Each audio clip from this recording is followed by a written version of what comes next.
अस्सलामुअलैकुम स्टूडेंट। आज हमने अपना थ्योरम नंबर 5 करना है चैप्टर नंबर 12 का। थ्योरम नंबर 5 जो है स्टूडेंट, ये थ्योरम नंबर 4 का कन्वर्स है। आपने इसको तवज्जो से समझना है। कन्वर्स कहते हैं अक्स को। स्टूडेंट, आप शीशे में जब भी देखते हो अपने आप को, तो अगर आपके दाईं जानिब कोई भी निशान लगा होगा वो बाईं जानिब नजर आएगा, राइट वाला लेफ्ट की तरफ। क्यों?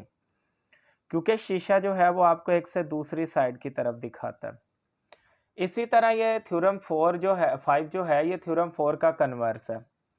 मतलब थ्योरम 4 में जो चीज गिवन में पड़ी हुई थी वो आपको थ्योरम 5 में टू प्रूव में नजर आएगी, और थ्योरम 4 में जो चीज आपको टू प्रूव में पड़ी नजर आई थी वो यहाँ गिवन में नजर आएगी। यही इसका अक्स है स्टूडेंट।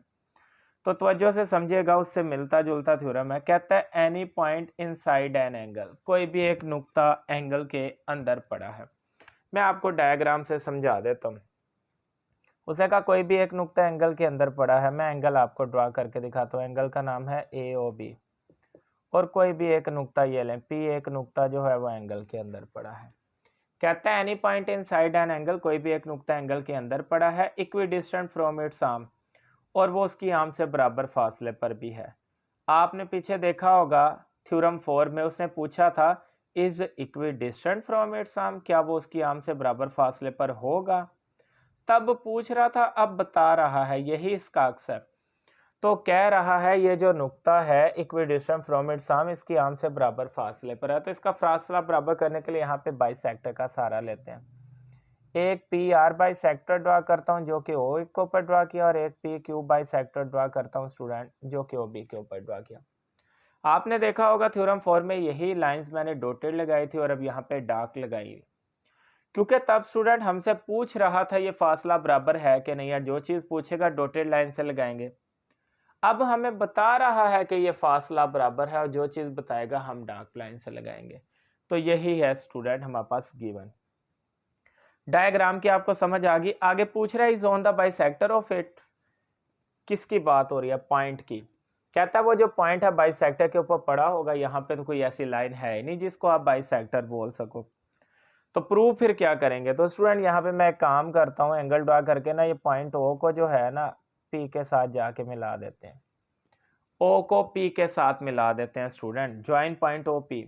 अब यहाँ पे एक लाइन नजर तो आ रही है बाइसेक्टर नुमा, लेकिन ये बाइसेक्टर है नहीं।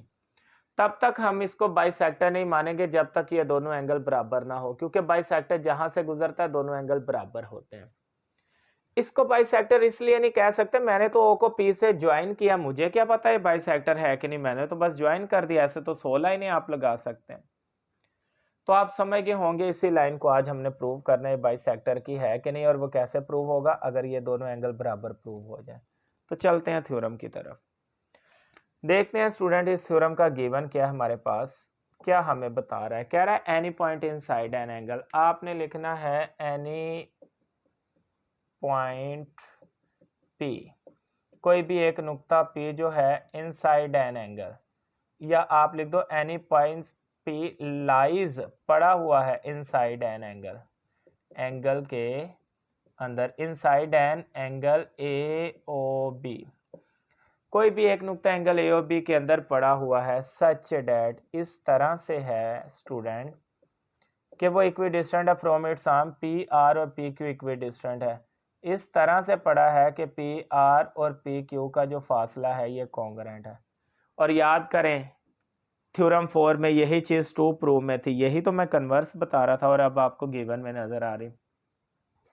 एंड एक और काम किया स्टूडेंट हमने, पी आर बाइसेक्टर ड्रा किया हमने किसके ऊपर? ओ ए के ऊपर। ये भी तो हमने फासला जो इक्वल रखने के लिए ड्रा किया था। फिर पी क्यू भी बाइसेक्टर ड्रा किया किसके ऊपर? ओ बी के ऊपर। तो ये सारा कुछ हमें गिवन में बताया गया था, इसलिए मैंने गिवन में लिख दिया। आगे स्टूडेंट टू प्रूफ की बारी होती। मैंने बताया है आधी लाइन गिवन की होती है, आधी टू प्रूफ की होती है। फिर हमें कहता है is on the bisector of it. किसकी बात कर रहा है? नुक्ते की, एनी पॉइंट की। कहता है पॉइंट जो है बाइसेक्टर के ऊपर पड़ा होगा। तो यही आज का हमारा प्रूफ है कि क्या जो पी है is on the bisector of angle AOB के, ये जो P जो है ये एंगल AOB के बाइसेक्टर के ऊपर ही पड़ा आया कि वो बाइसेक्टर है कि नहीं है। ये आज का हमारा प्रूव है। कंस्ट्रक्शन तो स्टूडेंट बिल्कुल छोटा सा था, क्या किया था, O को P से मिलाया बस, और हमने कुछ भी नहीं आज की कंस्ट्रक्शन में किया। तो यहाँ पे हम लिख लेते हैं ज्वाइन O टू P, हमने O को P से ज्वाइन कर दिया। तो स्टूडेंट यहाँ तक हमारा 4 नंबर का थ्योरम कंप्लीट हो चुका है। अगले 4 नंबर हासिल करने के लिए हमें प्रूफ का काम करना है। अब स्टूडेंट यहाँ पे मैं प्रूफ लिख लेता हूँ। आपको पता है प्रूफ जो एक ही पार्ट है ये 4 नंबर का होता है, क्योंकि इसमें 2 चीज़ें होती हैं। स्टेटमेंट भी स्टूडेंट इसमें होता है और इसमें रीज़न भी हमारे पास पड़ी होती है। तो जो भी चीज़ हमने स्टेटमेंट देनी है उसकी रीज़न आप लाजमी दिया करेंगे। यहाँ पे भी स्टूडेंट 2 ट्राइंगल का सहारा लेकर हम इस थ्योरम को प्रूव करते हैं। एक ट्राइंगल का नाम है POR और एक का नाम POQ, जैसे हमने पहले थ्योरम में किया। यहाँ मैं लिख लेता हूँ triangle POR comparison triangle POQ। अब स्टूडेंट जो जो 2 ट्राइंगल में हमें कंफर्म पता है वो हम यहाँ पे लिखते जाएंगे। सबसे पहले OP हमें पता है, दोनों ट्राइंगल में पड़ा है, OP equal OP student common, इसीलिए मैं इसको कॉमन साइड कहता हूँ। ये स्टूडेंट को कंफर्म पता होती है। इसके अलावा स्टूडेंट आप देख रहे होंगे गिवन में जो पड़ा होता है वो हम लाजमी यहाँ पे उठा के लिखते हैं, क्योंकि गिवन की बात कभी झूठ नहीं हो सकती। उसने खुद बताया, उसने कहा PR और PQ का फासला जो है ये इक्वल है, PR जो है वो इक्वल है PQ के। तो इसके रीजन क्या देंगे, हमें तो गिवन से नजर आया, गिवन ही इसके रीजन दे देते हैं। एक चीज और हमें मिल जाए ना, 2 ट्राइंगल कॉन्ग्रुएंट साबित होगी, हमारा थ्योरम प्रूव होगा। ये स्टूडेंट आपको एक चीज 90 का एंगल मिल रही होगी, दोनों में 90 का एंगल है, तो इस एंगल का नाम है PRO। हम लिख देते हैं एंगल PRO बराबर है एंगल PQO। क्यों बराबर है, क्योंकि दोनों 90 डिग्री के एंगल है तो बराबर ही होंगे। हमें कैसे पता ये 90 के एंगल है, हमने कहा है ना PR बाइसेक्टर OA, तो जो किसी का बाइसेक्टर होता है वो 90 का एंगल होता है, और ये भी चीज हमें किसने आइडिया दिया, गिवन ने बताया। तो स्टूडेंट ये भी अपने पास साइड, ये भी साइड, ये एंगल, तो दो चीजें हमारे पास, 3 चीजें मिल जाए वो दोनों ट्राइंगल कॉन्ग्रुएंट होती है। हम लिख देते हैं triangle POR congruent triangle POQ। अब बुक वाले ने इसकी रीजन दी है स्टूडेंट HS पास्टुलेट, और कुछ बच्चे यहाँ से बड़ा परेशान होते हैं ये HS पास्टुलेट उसने क्यों दिया, हालांकि यहाँ पे साइड साइड और एंगल है। बच्चे सोचते हैं इसमें तो पास्टुलेट लगना चाहिए SAS, क्योंकि 2 साइड एक एंगल, SAS पास्टुलेट होता है। इससे यहाँ पे HS का सहारा क्यों लिया, तो स्टूडेंट ये बात मैं आपको सेपरेट बताता हूँ। देखें, हमने जब छोटे चैप्टर्स पढ़े थे 10 से 16 तक, उसमें हमने एक बात डिस्कस की थी HS पास्टुलेट के बारे में। स्टूडेंट H स्टैंड करता है हाइपोटेनियस के लिए और S स्टैंड करता है साइड के लिए। ये बात को तवज्जो से समझिएगा। 2 राइट एंगल ट्राइंगल पढ़िए, आपको पता है राइट ट्राइंगल वो होती है जिसमें 90 डिग्री का एंगल होता है। तो जब हमें पता है राइट एंगल होती 90 की है, तो हमें उसके एंगल को डिस्कस करने की जरूरत ही नहीं पड़ती। ये देखें, ये हाइपोटेनियस 5 सेंटीमीटर का है ना, तो इस ट्राइंगल का हाइपोटेनियस भी 5, इसके नीचे वाली साइड 4 है ना, तो इसके नीचे वाली भी 4 होनी चाहिए।